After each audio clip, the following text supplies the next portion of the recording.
A U.S. Congressional committee is accusing the biggest Wall Street firms of colluding with advocacy groups to force companies to shrink their greenhouse gas emissions. That's according to a first-of-its-kind report from the House Judiciary Committee led by Republican Jim Jordan. It claims financial firms responding to investors concerned about climate change have worked together to cut investments in fossil fuels. Reuters reporter Ayla Binney got an exclusive look at the report ahead of its publication. Some of the groups that are targeted in the report by the Republican-led committee today, they detect a political campaign that they see as being aimed against climate action or action against climate change.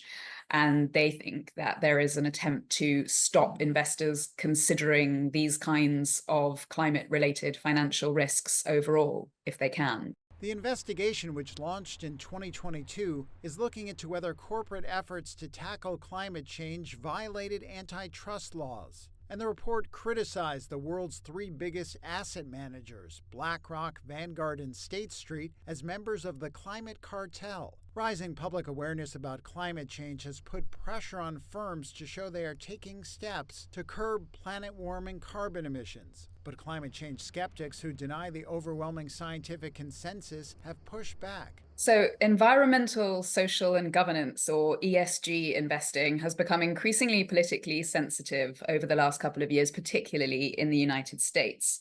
There is a clear partisan divide. Most of this has occurred at the state level, with traditional Republican or so-called red state officials working to limit some of the contracts that are available for state work from Wall Street firms, some of the most high profile.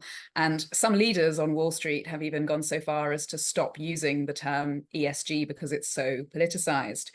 Now, at the federal level, the Republican-led Judiciary Committee has started this probe. Many of these states have worried that the environmental initiatives will harm jobs in the fossil fuel industry. The report accuses President Joe Biden's administration of failing to, quote, meaningfully investigate the climate cartel's collusion, let alone bring enforcement actions against its apparent violations of long-standing U.S. antitrust law.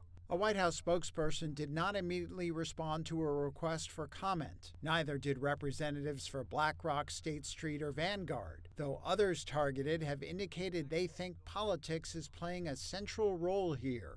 The House Judiciary Committee is holding a hearing on the report Wednesday.